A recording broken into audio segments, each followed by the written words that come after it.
She stood on the rain-slicked pavement, the flimsy cardboard box in her hands dissolving, holding the last pieces of her life. The divorce was final. Her husband of 10 years, Medette, had taken the house, the savings, and her dignity, leaving her with nothing but a bitter laugh and the words, "You'll be on the street in a week." As the cold Seattle rain soaked her to the bone, she believed him. Her car wouldn't start. She was well and truly broken. Then a silent, impossibly black Bentley Arnage glided to the curb. The rear window lowered, and a face she hadn't seen in 15 years looked out. He opened the car door, and in a voice that held the entire world, he said, "Welcome home." The gavel strike was a dull, final thud in the sterile air of courtroom 3B. It was the sound of a door locking, the sound of an ending. Bella Sterling, no Bella Hayes again. She had to remember that kept her spine perfectly straight. She stared at the wood grain on the table in front of her, tracing a knot in the varnish with her eyes, refusing to give her ex-husband the satisfaction of her tears. "The dissolution is granted," said Judge Miller, his voice a monotone drone. "Assets to be divided as per the post-nuptial agreement, Exhibit B." Bella's lawyer, a young, exhausted public defender named Sarah, placed a hand gently on her arm. Bella had no money for a high-powered attorney. Medette, of course, had the best that Covington and Burling had to offer. Exhibit B. Bella thought the bile rising in her throat. The agreement she'd signed 3 years ago when Medette had first been promoted to vice president at Sterling Financial. She'd been so proud of him, so trusting. He'd called it housekeeping, a formality to protect our future. She didn't read the fine print. She didn't see the clause that voided her claim to his burgeoning portfolio if the marriage ended for any reason.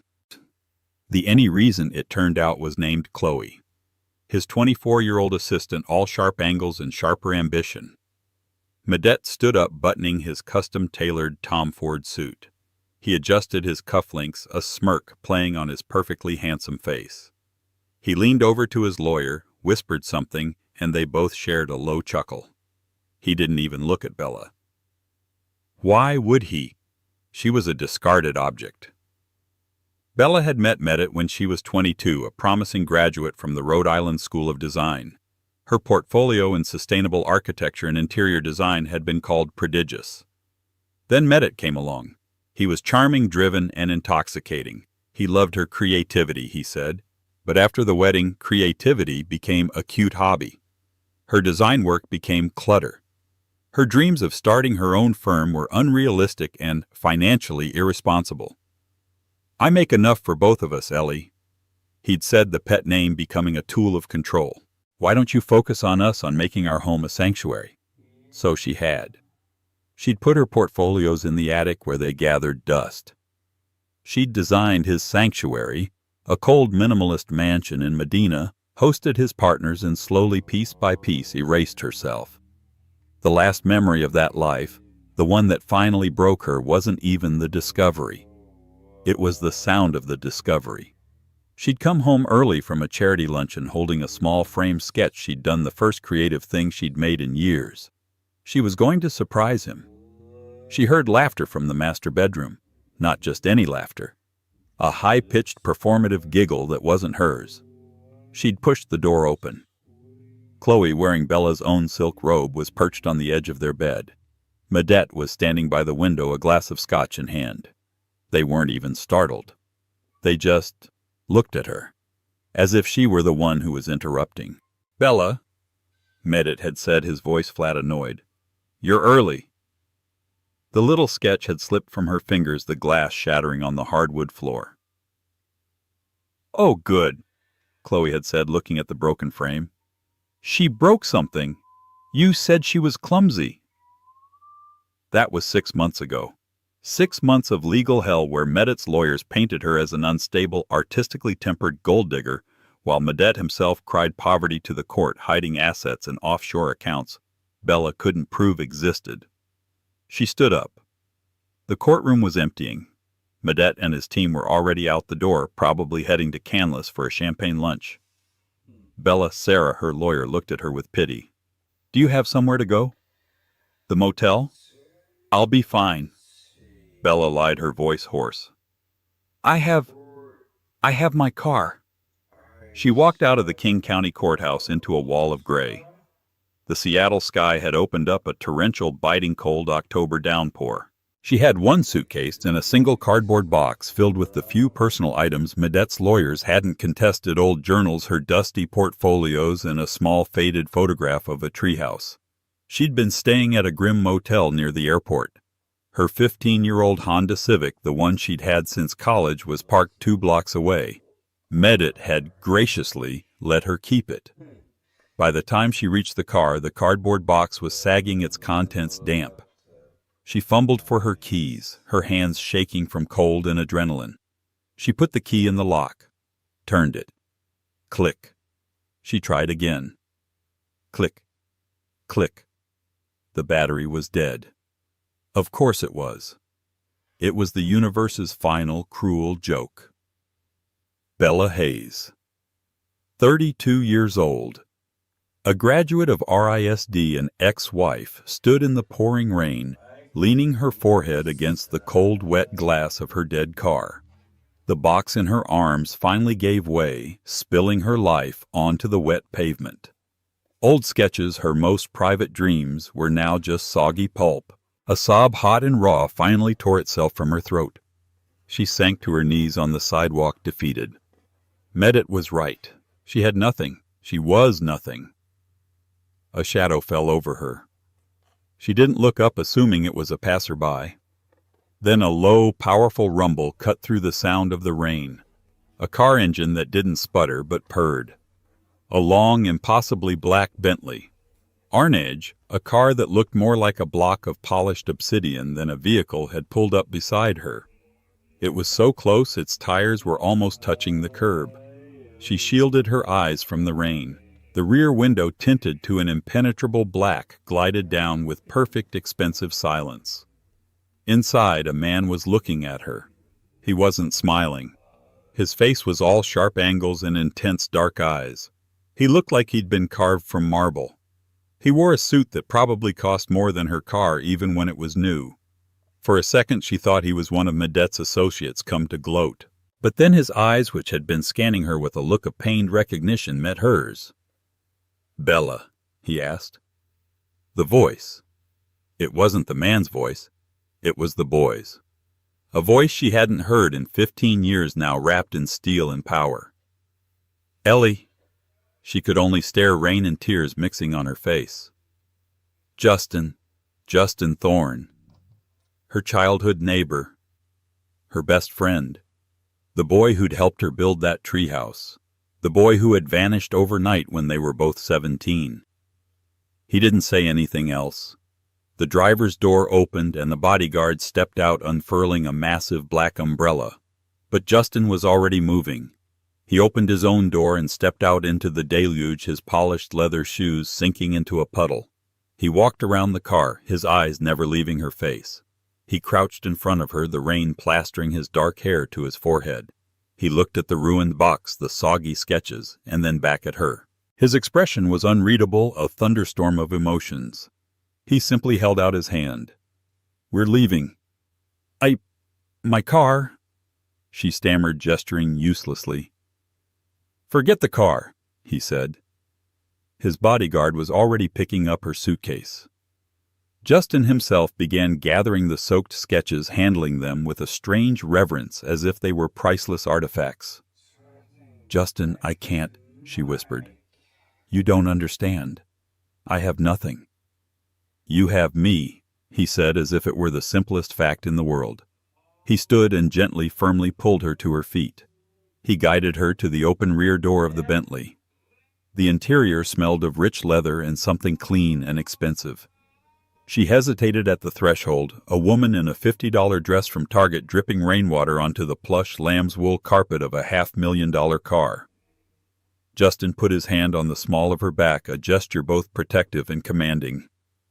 "Get in, Ellie," he said, his voice softer now. He leaned in, and his next words seemed to come from a dream, from a life she'd forgotten she ever had. "Welcome home." The ride was silent, but it was a silence thick with 1,000 unasked questions. Bella sat on the soft leather, shivering, acutely aware of the puddle forming at her feet. The bodyguard, a mountain of a man named Stone, sat in the front passenger seat, staring straight ahead. Justin sat beside her, not touching her, but his presence was a tangible heat. He'd taken off his suit jacket and wrapped it around her shoulders. It was heavy, lined with silk, and smelled like him, that clean, expensive scent she couldn't place, mixed with the faint metallic smell of rain. He had her ruined sketches in his lap. He was looking at one, a drawing of a cantilevered house emerging from a cliffside. "You never stopped," he murmured, more to himself than to her. "Justin, where are we going?" she finally managed to ask. Her voice was a reedy whisper. "What are you? How did you—" "We're going somewhere safe," he said, his dark eyes finally lifting to meet hers. The intensity was startling. This wasn't the lanky, laughing boy who'd shared cherry cokes with her. This was a man who commanded. "How did I find you? I've been looking for you, Ellie, for a long time." "Looking for me? Why?" "Because," he said, and a flicker of the old Justin, the vulnerable one, passed through his eyes. "I never finished our conversation." She had no idea what that meant. Their last conversation had been 15 years ago, a rushed, whispered argument by their shared fence line. He'd been upset, distant. He said his family was having some trouble. The next morning, his house was empty. The bank had foreclosed. No note, no goodbye. The Bentley glided through the streets of downtown Seattle and didn't stop. It headed to the most exclusive, newest building on the skyline, a shimmering glass spire that pierced the clouds. It was called Ethelgard, a name that dripped with old money and new tech. The car didn't stop at the curb. It descended into a private, silent underground garage. The garage was empty save for two other cars that looked just as expensive as the Bentley. They parked and Justin led her to a private elevator. He pressed his thumb to a biometric scanner. The elevator doors opened with a soft hiss. "Justin, what is this place?" she asked, clutching his jacket tighter. I can't pay for any of this. You need to understand. Medette, he took everything. I have $400 in my checking account." Justin's jaw tightened at the mention of Medette's name. "The only thing you need to understand is that his name is the last thing you ever need to worry about, and you will never pay for anything again." "No," Bella said, stopping at the elevator door. The old fear, the fear of being controlled, of being a possession, rose up. "I can't. I just got out of one cage, Justin. I can't walk into another one even if it's gilded." He looked at her and his expression softened. "Ellie, do you trust me?" I don't know you. Not anymore." "Fair," he said with a nod. "Then trust her." He tapped his temple. "Trust the girl who knew me before all of—" He gestured at the car, the garage.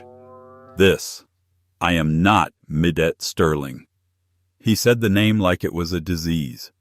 The elevator opened directly into the apartment. Bella's breath caught. It wasn't an apartment. It was the sky. They were in a 2-story penthouse. The entire western-facing wall was a solid sheet of glass 30 feet high, looking out over the entirety of Puget Sound. The rain had momentarily stopped and the clouds were breaking, revealing the jagged, snow-capped line of the Olympic Mountains. The space was enormous, but unlike Medette's cold mansion, this was warm. The floors were dark, rich walnut. A massive, live-edge oak table sat in a dining area. A sleek, modern kitchen with matte black fixtures sat to the left.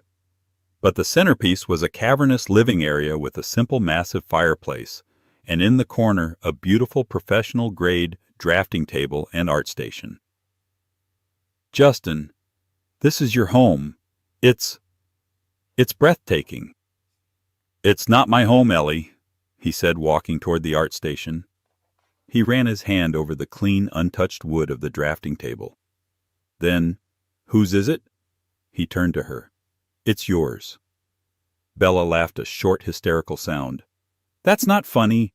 Please just take me to a shelter or a bus station. I'll figure it out." "I bought it 2 years ago," he said, ignoring her. "I've been renovating it." He walked to a sleek digital panel on the wall. "I kept trying to figure out what was missing. It felt empty. Then 6 months ago I heard a rumor. A rumor that Medit Sterling's wife was unhappy, that he was a brute." His voice was cold.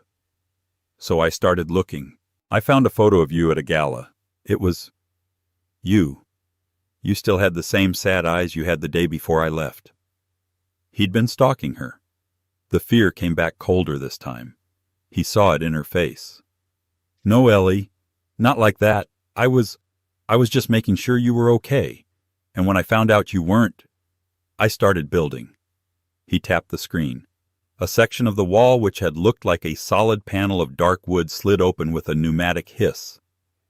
It was a full design studio. Shelves were filled with pristine art supplies, 3D printers, and model-making tools. And on the wall, Bella felt her knees go weak. On the wall, framed and beautifully lit, were her sketches. Not the soggy ones from the box. Dozens of them.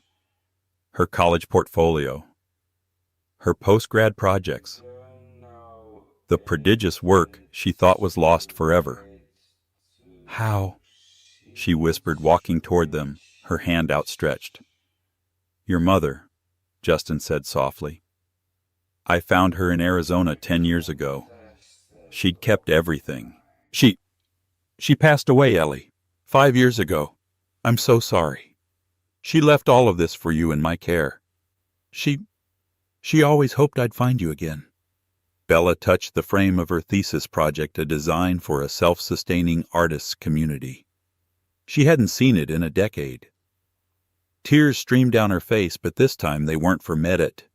They were for her mother, for the girl she used to be. "I can't accept this, Justin," she said, her voice thick. It's too much." "It's not a gift," he said, and his voice shifted. It became the voice of the CEO. "It's an offer. Thorn Industries is launching a new division, Thorn Sustainable Futures. I'm building entire communities, Ellie, not just glass towers. I need a head of design. I need someone who can design homes that are also art. I need someone who sees the world the way you do." He walked to the drafting table. "I had this all installed last week. The job is yours. The salary is significant. This penthouse is the standard executive housing package for C-suite employees." He was giving her an out, a way to accept this with her dignity intact. He wasn't giving her a gilded cage. He was giving her a job. A life. "You haven't even seen my work in 15 years, she argued weakly. "What if I'm no good anymore?" Justin picked up the soggy, ruined sketch he'd rescued from the street. The one of the cantilevered house. He smoothed it out on the table. "You drew this today," he said, "in the middle of your life falling apart. You're better than you were. He didn't break you, Ellie. He just paused you." She looked at him, this man who was a stranger and yet knew her better than anyone. She looked at the studio, at the view, at the life he was holding out to her.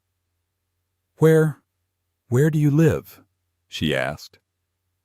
Justin smiled, a true warm smile that finally reached his eyes. It was the smile of the boy in the treehouse.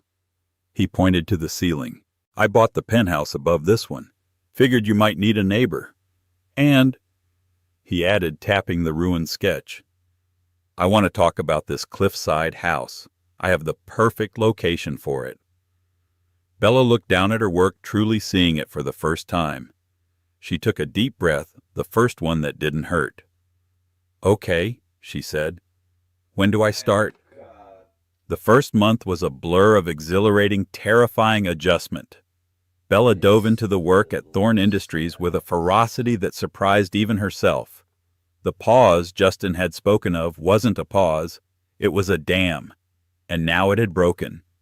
The penthouse, which she'd officially accepted as part of her executive compensation package, quickly became her sanctuary.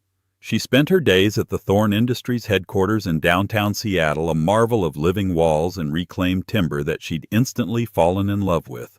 Her nights were spent in her own studio sketching, designing, and breathing life back into the woman she had locked away. Justin was true to his word. He was first and foremost her boss. He was demanding, brilliant, and had impossibly high standards. He treated her with a deep professional respect that was more intoxicating than any shallow flattery Medette had ever given her. He challenged her ideas, pushed her to be bolder, and celebrated her wins. Her first project was the redesign of a failing commercial park in Portland, Oregon. She scrapped the entire plan and proposed a mixed-use urban village centered around a massive public greenhouse and water reclamation system. It was ambitious, it was expensive, and Justin had approved it in a single meeting. But underneath the CEO, the boy from the treehouse was always there. He knew without asking that she hated coffee but loved black tea with honey. A mug of it would be sitting on her desk every morning. He learned that the stress of her old life made her forget to eat, so he'd accidentally order too much food for lunch meetings, always her favorites. And they talked. Not about Medette. That name was a void they both silently agreed not to enter. They talked about the past. One night they were working late in her penthouse studio finalizing the blueprints for the Portland project. "Why did you leave?" Bella asked suddenly, her pencil hovering over a sketch.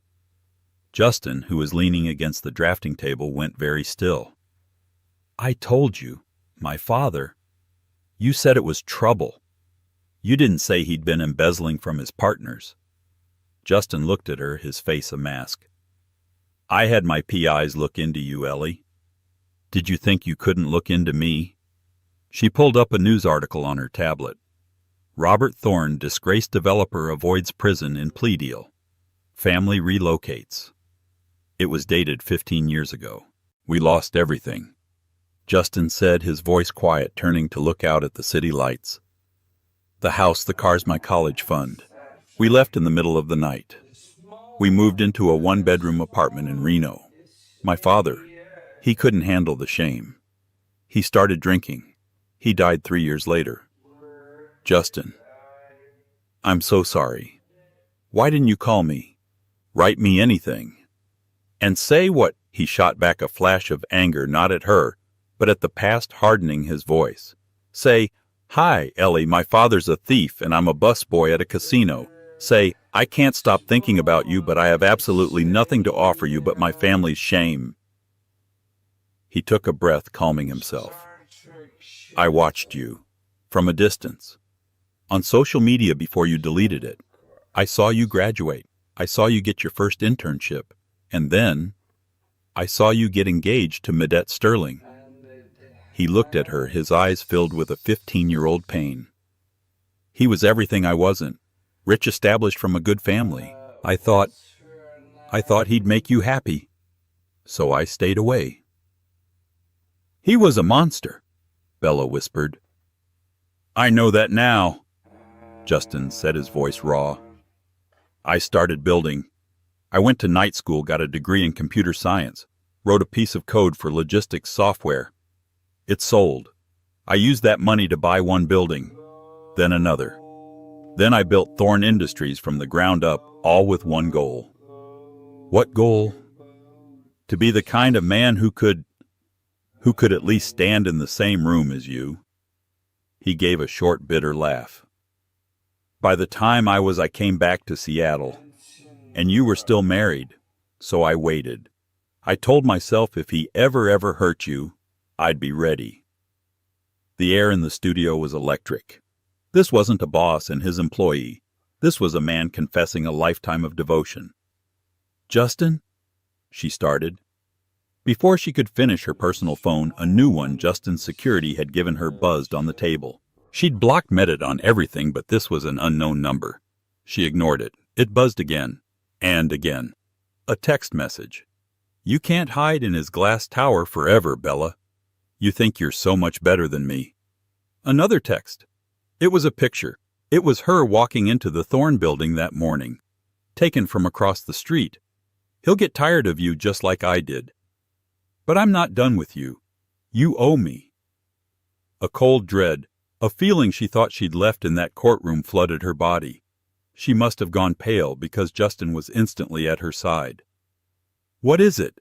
Ellie, what's wrong?" She showed him the phone. Justin's face, which had been so open and vulnerable, transformed. The warmth vanished, replaced by a cold, dangerous fury that was terrifying to behold. He didn't speak. He simply took out his own phone and dialed Stone, his head of security. "He's watching her," Justin said, his voice lethally calm. "Find him.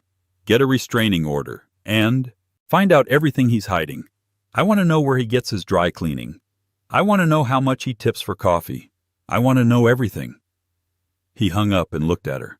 "He will never ever get near you again. I promise you that." But Bella knew Medette. His pride was a venomous living thing. He wouldn't just be scared off by a bodyguard. He'd lost his wife, he'd lost his control, and now he was seeing her succeed on a level he could only dream of. This wasn't an ending. It was a new, uglier beginning. "Justin," she said, her voice shaking, "you don't know what he's capable of." "No, Ellie," Justin replied, his hand resting on her shoulder, a solid, grounding weight. "He doesn't know what I'm capable of." 3 months later, Bella was on the cover of Forbes, not as a billionaire's girlfriend, but as the vision of tomorrow. The Portland Urban Village project had broken ground and was being hailed by critics as a masterpiece of sustainable design. Bella Hayes was the new star of the architectural world.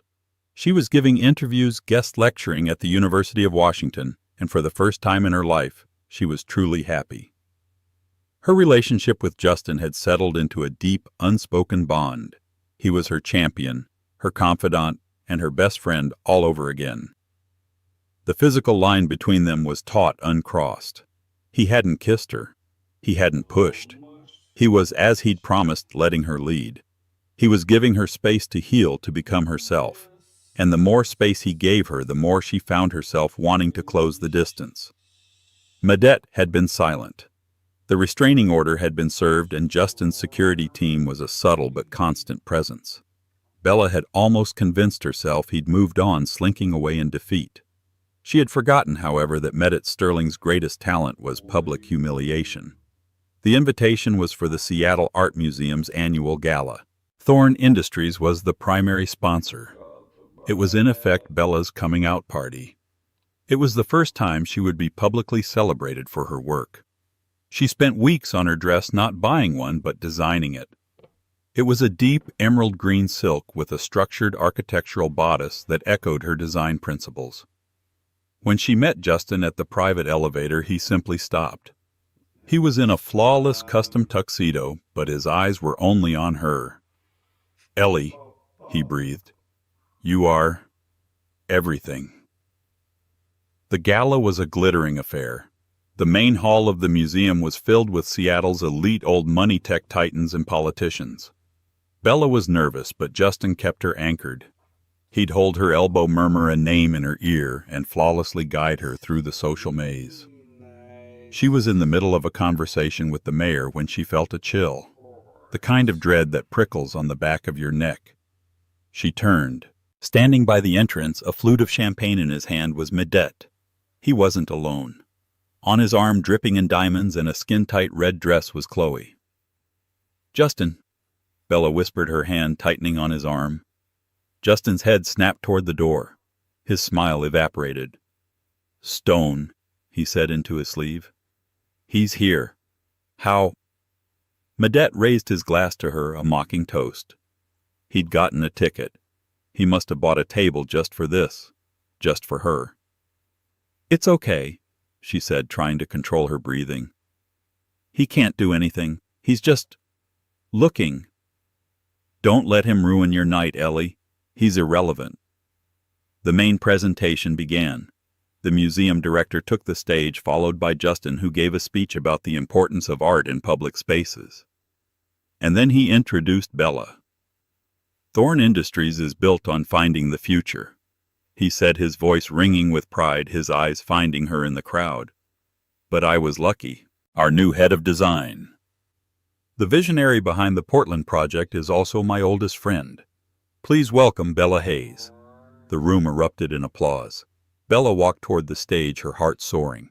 She was doing it. She was here. She took the microphone. "Thank you, Justin. Thank you to the museum. A round of applause, everyone." A new voice, sharp and laced with sarcasm, cut through the room. Medet was walking toward the stage, his glass held high. Chloe followed, filming on her phone. "Let's hear it for Bella Sterling, my talented, talented wife." The room went silent. People looked confused. "Ex-wife Medet," Bella said, her voice shaking but firm. "You're not welcome here." "Oh, but I'm a patron," Medet said, feigning surprise. "And I'm just so proud. I mean, I always knew she had it in her. After all, I'm the one who paid for all her little hobbies." Justin was off the stage in a second. "Stone, get him out. Now. Don't touch me." Medet shouted, backing away as security approached. "I have a right to be here. I have a right to congratulate my wife on her success." He made air quotes. "Success she built on my money, on ideas she had in my house." This was his plan. Not a physical attack, but a public assassination of her character. "You're pathetic, Medet," Justin said, his voice a low growl. "Am I?" Medet laughed. "Ask her. Ask her where she got the inspiration for her precious urban village. Go on, Ellie, tell them." Bella felt the blood drain from her face. "I see you remember," Medet sneered. "Those little sketches you used to cry over. The ones you said were your life's work. The ones I paid for you to make while you lived in my house eating my food." He was talking about her college thesis, the artist's community. The Portland Project was an evolution of that. He was claiming it. "He's lying," Bella said, but her voice was drowned out by the gasps. "Am I?" Medet pulled a folded piece of paper from his pocket. He held it up. It was one of her old sketches. "This looked familiar. It's from 2019, during our marriage. Funny, it looks exactly like the blueprints for the Portland Project." He was mixing truths and lies. The sketch was old, but the idea was hers from long before she'd met him. "You're a fraud, Bella," Medet spat. "You're a common thief. And you," he said, pointing at Justin, "you're sleeping with her, so you're just as bad." "That's enough!" Justin lunged, but Stone held him back. A woman from the Seattle Times was scribbling furiously. Cameras were flashing. This was a disaster. "In fact," Medet called out, his voice gleeful, "I'm just protecting my own interests. My lawyers will be in touch, Bella. We'll be filing an injunction on the Portland Project, and a lawsuit, for intellectual property theft. I'll see you in court, again." He tossed the sketch onto the stage. It landed at her feet. Security grabbed him, but the damage was done. He and Chloe were laughing as they were dragged out. He planned this," Bella whispered, staring at the sketch. Her night, her triumph. He'd poisoned all of it. She looked out at the sea of faces. They weren't admiring. They were suspicious. They were judging. She was once again the center of a scandal. She turned and ran. She fled the stage, pushing past Justin, and ran out of the gala, out into the cold night air, her beautiful self-designed dress feeling like a costume for a fool. The fallout was immediate and brutal. The next morning, the Seattle Times headline read, "Gala Scandal Thorne, Visionary Accused of Theft by Ex-Husband." The Thorne Industries Board was in a panic. The Portland Project was stalled pending the injunction. Bella, hiding in her penthouse, refused to see anyone. She'd turned off her phone. She sat in her beautiful studio, staring at the walls, which now felt like a prison. He'd done it. Medet had found a way to take her work, her one last piece of herself, and taint it. She was sketching idly, her mind numb, when her private elevator dinged. She hadn't buzzed anyone in. The doors opened, and Justin strode in. He wasn't in a suit. He was in jeans and a dark Henley, and he looked like he hadn't slept. "He has access to your private elevator," she stated, her voice dead. "He had—" Justin corrected, his voice tight. "The codes are changed. Stone's entire team has been restructured. I'm sorry, Ellie. I let this happen.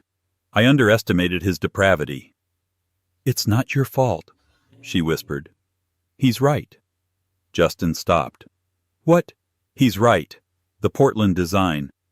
It's based on my thesis, my work from college, but I did refine it while I was married to him.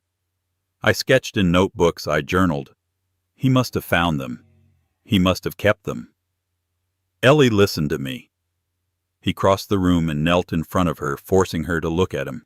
He's not claiming you refined them. He's claiming he gave you the ideas. He's claiming it's his intellectual property. And I can't prove it isn't, she cried, the tears finally coming. It's my word against his. He's got my notebooks from that time. He'll say we collaborated. Who will they believe, the successful established financial VP or the unstable ex-wife who was rescued by a billionaire? They'll believe us, Justin said, his voice pure steel. Because we're going to destroy him. Our legal team is already filing a countersuit for defamation and filing to have his injunction thrown out. But they need ammunition. He has my notebooks, Justin. He has my sketches. Yes, Justin said, standing up. He has your sketches. He doesn't have mine. Bella looked at him confused. Yours? Justin walked to a bookcase in his living room, a part of the penthouse she rarely entered. He pulled a thick leather-bound book from the shelf. He walked back and placed it on her drafting table. Your mother gave me these too, he said softly. She kept more than just your college portfolios. Bella opened the book. It was a scrapbook, and inside on faded, yellowed paper were drawings. A drawing of a birdhouse dated when she was 9. A sketch of their treehouse with "Top Secret" written in crayon. And then she saw it. A detailed, complex drawing of a city in a garden. A multi-level structure with waterfalls, glass domes, and living walls. It was a child's fantasy, but the DNA of the Portland project was undeniably there. At the bottom in her childish cursive it was dated, July 19th, 2008, age 15, long before she'd ever heard the name Maida Sterling. Justin, she breathed, tracing the old pencil lines. There's more, he said. He turned the page. It was a letter from her, addressed to him. It had been tucked into the book. Dear Justin, I'm hiding this in the treehouse. It's the plans for our future. This is the city we'll build one day when we're grown-ups. It's our special project. Don't show anyone, love, Ellie. My mother must have found it when they cleaned out the treehouse, Bella whispered, her hands shaking. He's claiming the ideas from 2019, Justin said, his voice grim. This proves the concept is yours from more than a decade earlier. This kills his entire claim. This is the silver bullet. Bella felt a rush of adrenaline, of hope. We have him. We have part of him, Justin said. This proves the idea is yours. But he can still argue the execution was marital property. It's not enough to just win, Ellie. I want to end him. He began to pace. My legal team is good, but Sterling is slippery. He's hidden his assets. He's clean. No, he's not, Bella said, thinking back. He was careless. He used to brag about creative accounting, about his firewalls. He had a second laptop, a personal one. He kept it in his home office safe. He said it was his real brain. Justin stopped pacing. A second laptop. Where is it now? It would be at the house. The Medina house. The one he got in the divorce. That's a fortress, Ellie. We can't just walk in. I can, she said. Justin looked at her. Absolutely not. It's a violation of the restraining order. He'd have you arrested. He's not there, Bella said, her mind racing. Chloe. She's been posting on Instagram. She's in Cabo, on his yacht. Look. She pulled up Chloe's public profile. There she was, champagne glass in hand, tagged at Cabo San Lucas. The post was from 1 hour ago. He's with her, Bella said. The house is empty. It's still insane, Justin argued. Is it I designed that house, Justin? I designed the security system. He never bothered to change the master codes. because he never ever thought I'd be smart enough or brave enough to use them." She looked him in the eye, the girl from the treehouse and the head of design merging into one. "He has my notebooks. I'm going to get them. And while I'm there," she said, a cold smile touching her lips, "I'm going to get that laptop." "You're not going alone," Justin said. "I have to. If you're seen, it's a different crime. I am just an ex-wife retrieving personal items. You're a rival CEO breaking and entering. I'm not dragging you down with me." She grabbed her keys. "Just have Stone get me there. And have our lawyers ready. I'm going to war." The Medina house was dark. It sat on the edge of Lake Washington, a monument of glass and steel that had once been her prison. Stone, Justin's bodyguard, idled the car at the end of the private drive, hidden by a grove of fir trees. "You have 5 minutes, Ms. Hayes," Stone said, his voice tense. "Justin's orders. After that, I'm coming in." "You won't have to," Bella said. She slipped out of the car, a small, dark figure in the night. The code for the gate was her mother's birthday. 0416. It beeped green. He never changed it. The arrogance. The front door code was the date he'd been promoted to VP. 1102. It clicked open.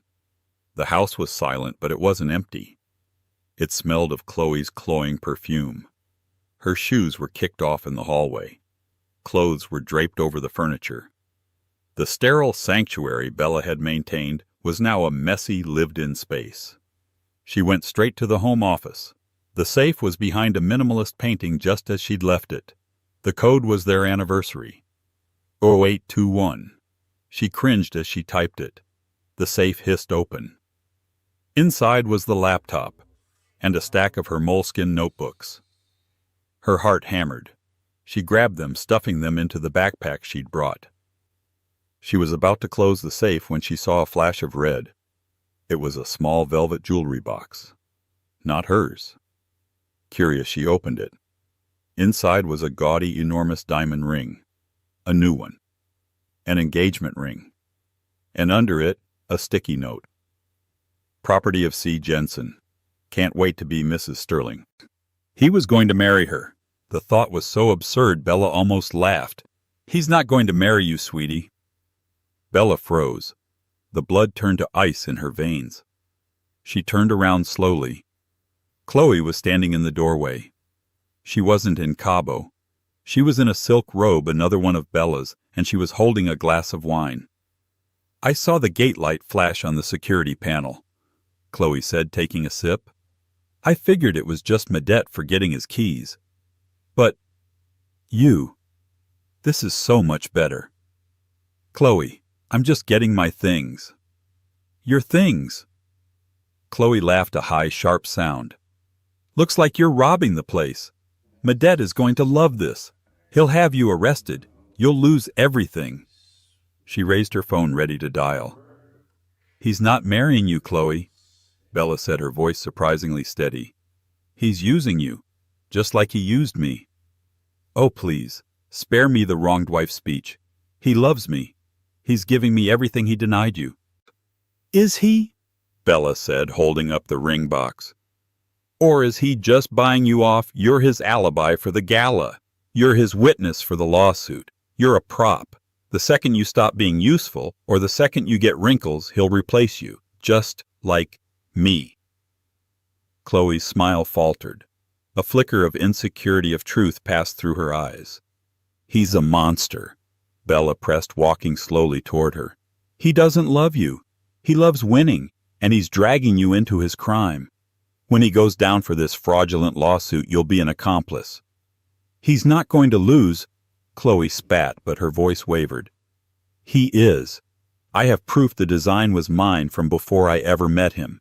He's committing perjury, and you're helping." Chloe was quiet, her artfully manicured hand trembling. He's been different," Chloe whispered, her bravado crumbling. "Since the gala, he's angry. All the time.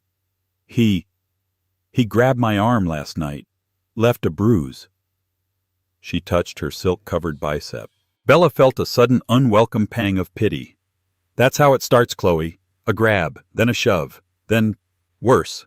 I'm not here to hurt you. I'm here to get my life back from the man who's destroying us both. Bella held out her hand.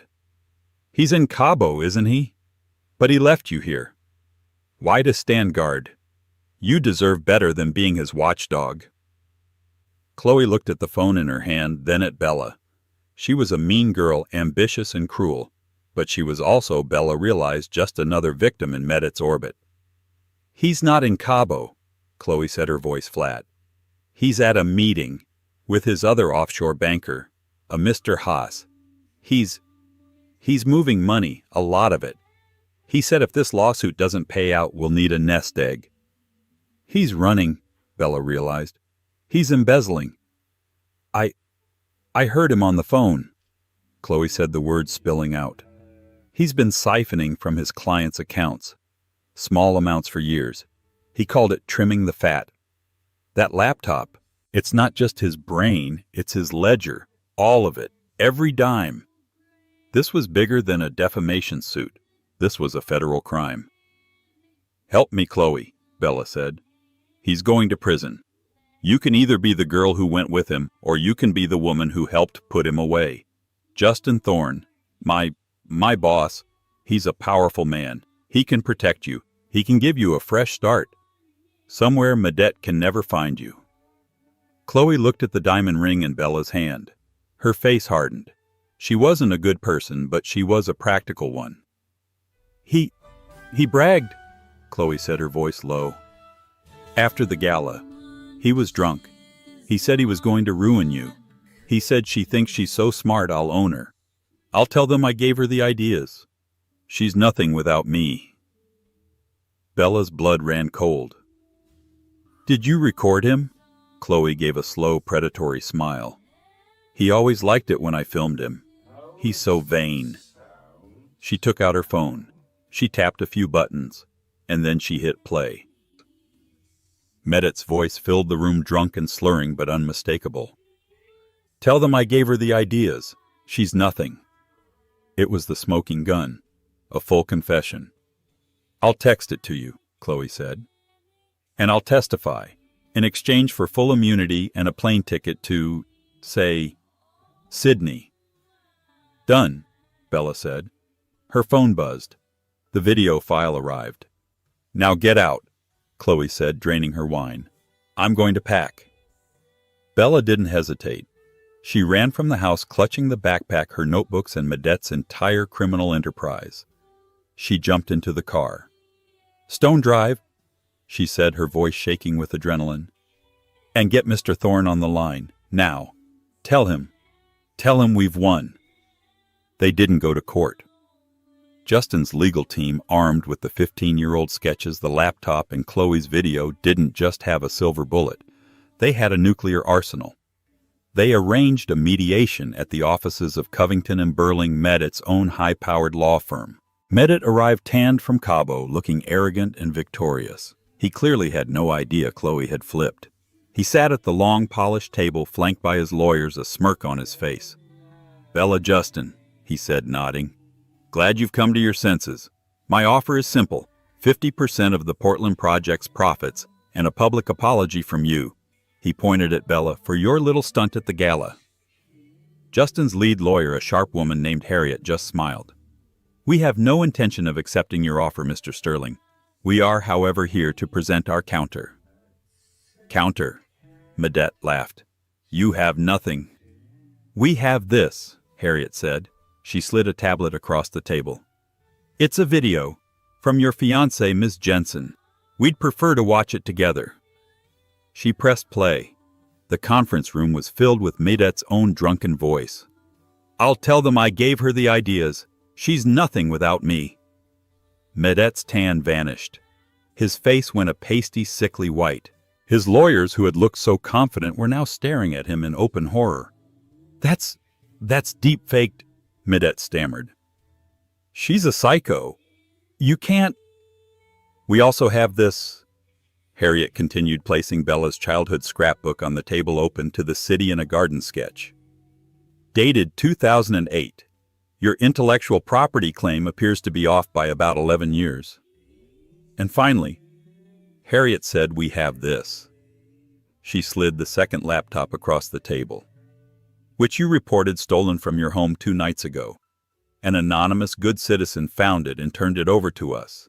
We in turn passed its contents on to the SEC and the U.S. Attorney's Office. They found your ledgers to be fascinating reading." One of Medet's lawyers stood up abruptly, his face pale. "This meeting is over. We—" "Sit down," Harriet commanded, her voice like ice. "It is over. Here's what happens now. You are going to sign this document dropping your lawsuit, forfeiting any and all claims against Ms. Hayes, and signing a permanent, ironclad NDA. You will never speak her name or Mr. Thorne's in public or private again." "And if I don't?" Medet whispered, his bravado gone, replaced by the shaky fear of a cornered animal. "If you don't," Justin spoke for the first time, his voice a low, deadly calm, "I will personally fund the class action lawsuit for every client you've ever stolen from. I will buy the firm you work for and fire you. And Bella will sue you for defamation, perjury, and emotional distress for so much money your grandchildren will be in debt. But none of that really matters." Right on cue, the glass doors to the conference room opened. 2 uniformed Seattle police officers and 2 men in dark suits, FBI, walked in. "Medet Sterling," one of the agents said. "You're under arrest for wire fraud, securities fraud, and embezzlement." Medet looked at Bella, his eyes wide with disbelief. He looked at Justin. He was completely, utterly broken. Bella stood up as they cuffed him. She felt nothing. Not hatred, not pity, not even joy. Just quiet. It was finally truly over. She walked out of the conference room, Justin's hand on the small of her back. She didn't look back. 2 weeks later, Bella was standing in her penthouse studio. The Portland project was back on fast-tracked. Her name was cleared and her reputation was stronger than ever. Chloe was as promised on a beach in Sydney, her testimony given via deposition. Bella was looking at a new set of blueprints. The ones Justin had rescued from the rain-soaked street. The cliffside house. The elevator dinged. Justin walked in holding 2 glasses of champagne. He looked relaxed, the lingering fury of the last few months finally gone from his eyes. He handed her a glass. "A toast. To the future." "To the future," she agreed, clinking her glass against his. They stood in comfortable silence, watching the sunset paint the Olympic mountains in shades of purple and gold. "It's not just an executive housing package, is it?" Bella asked softly. Justin smiled, that old familiar treehouse smile. "No, it wasn't. You called it home, that day, in the rain." "I did," he said. He set his glass down and turned to face her. "For 15 years, home wasn't a place for me, Ellie. It was the memory of you. The memory of that treehouse, of that girl who dreamed of building cities and gardens. I built all of this." He gestured to the city below. "Just to get back to that. Just to get back to you." He gently took her glass and set it down. He cupped her face, his thumb stroking her cheekbones. Is it home, Bella?" he asked, his voice vulnerable. "Or is it just another gilded cage?" Bella leaned into his touch, closing her eyes. She felt no fear, no obligation, no control. She just felt right. "You're not my boss," she whispered, "and you're not my savior." She opened her eyes, her gaze clear and strong. "You're my partner, Justin, in all of it." She rose on her toes and kissed him. It wasn't a desperate, needy kiss. It was a kiss of arrival. It was a promise. It was 15 years of waiting, of pain, of building, all melting away in a single perfect moment. He kissed her back, his arms wrapping around her waist, pulling her close. It was a kiss that sealed the past and opened the door to the future. "Welcome home, Ellie," he murmured against her lips. "Welcome home, Justin," she replied. And that's the story of Bella Hayes. She walked away from a divorce with nothing but a box of broken dreams, only to find that her oldest friend had built her an empire. But this story isn't just about a billionaire's rescue. It's about a woman who had her talent, her identity, and her power stolen from her, and who had the courage to take it all back. It proves that the past, no matter how painful, can hold the keys to your future, and that the people who truly see you will never try to make you smaller. Bella thought she'd lost everything, but she just needed to find the person who remembered who she always was. What did you think of Midette's ultimate takedown? Was Chloe's betrayal justified? Let me know your thoughts in the comments below. If you loved this story of justice and second chances, please hit that like button, share it with someone who needs a story of hope, and most importantly, subscribe to the channel for more real-life drama every single week. We've got so many more stories to tell.